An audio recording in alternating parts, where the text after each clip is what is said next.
گلابی شہزادی اور سنہرا پرندہ۔ ایک دفعہ کا ذکر ہے، ایک دور دراز کی بادشاہت میں ایک خوبصورت شہزادی رہتی تھی۔ اس کی خوبصورتی کی کوئی مثال نہ تھی، کیونکہ اس کے سرخ لمبے بال تھے اور وہ گلاب کے پھولوں کو بہت پسند کرتی تھی۔ اتنا ہی نہیں، اس کی خوبصورتی کی وجہ سے ہر کوئی اسے گلابی شہزادی بلایا کرتا تھا اور بادشاہت میں ہر کوئی اسے بہت زیادہ محبت کرتا تھا۔ ایک دن 3 ننھے منھے بچے اس کے پاس 3 مختلف رنگ کے پھول لے کے آئے۔ ایک کے پاس سرخ رنگ کے پھول تھے، ایک کے پاس سفید رنگ کے پھول تھے اور ایک کے پاس پیلے رنگ کے پھول تھے۔ تینوں نے اکٹھا کہا، شہزادی گلابی، آپ کو کس کے پھول سب سے زیادہ پسند آئے؟ آہ، کتنے خوبصورت پھول ہیں! مجھے دنیا میں ہر قسم کے گلاب کے پھول پسند ہیں۔ مجھے تم تینوں کے پھول بہت پسند آئے۔ وہ یہ کہتے ہی ان تینوں کو گلے لگاتی ہے اور گلے لگا کر انہیں گدگداتی ہے اور وہ تینوں بچے مسکرانے لگتے ہیں۔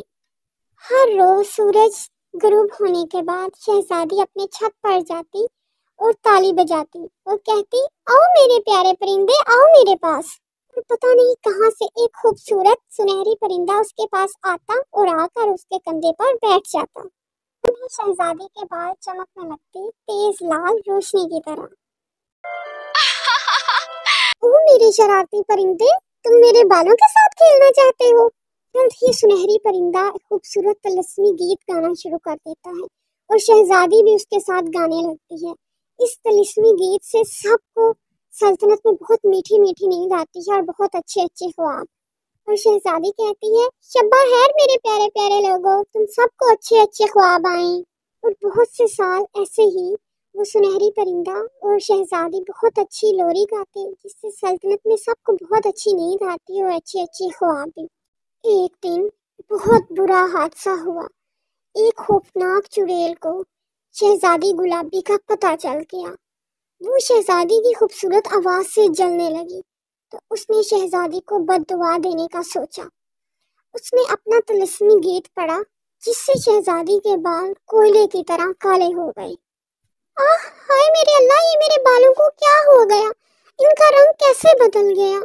پر مجھے اپنے لوگوں کے لیے گانا ہوگا تاکہ ان کو میٹھی میٹھی نیند اور میٹھے میٹھے سپنے آئیں۔ معمول کی طرح شہزادی نے اپنی چھت پر جا کر تالی بجائی اور وہ سنہری پرندہ طلسمی گیت گانے لگی، لیکن اس رات لوگوں کو بہت خوفناک سپنے آئے۔ اگلے دن سب لوگ بہت ڈرے ہوئے تھے اور ان سب نے اپنے خوفناک خوابوں کا ایک دوسرے کو بتایا۔ غمگین شہزادی اس دن بھی اپنے چھت پر گئی اور سنہری پرندے سے اپنے مسئلے کا بتایا اور اس سے اس کا حال پوچھا۔ اے میرے سنہری پرندے، میں کس طرح اپنے لوگوں کے خواب میٹھے اور خوبصورت بناؤں سورج طلوع ہونے تک؟ سنہری پرندے نے اسے بتایا، کالے بال گلاب کے پانی میں۔ گلابی شہزادی نے سنہرے پرندے کی بات پر عمل کیا، ایک ٹب پانی سے بھرا اور اس کی سطح پر گلاب کی کچھ پنکھڑیاں بکھیر دی، اور جیسے ہی اس نے اپنے بال اس پانی سے دھوئے تو وہ حیران ہو گئی، اس کے بال دوبارہ سرخ رنگ کے ہو گئے۔ او یا اللہ، میرے تو بال پھر سے سرخ ہو گئے۔ او میرے پیارے پرندے، تمہارا بہت بہت شکریہ۔ جب بدصورت چڑیل کو پتا چلا کہ اس کی بد دعا ناکام ہو گئی ہے، وہ اور طیش میں آ گئی۔ اس نے شہزادی کو دوبارہ بد دعا دینے کا سوچا۔ اس کی بد دعا سے شہزادی کے بال دوبارہ کوئلے کی طرح کالے ہو گئے اور اس کے ساتھ ساتھ اس نے سلطنت کے تمام گلاب کے پھولوں کو ختم کر دیا۔ وہ شہزادی کو روتا اور پریشان ہوتا دیکھ کر بہت خوش ہو رہی تھی۔ سنہری پرندے نے دوبارہ وہی حل بتایا، کالے بال گلاب کے پانی میں۔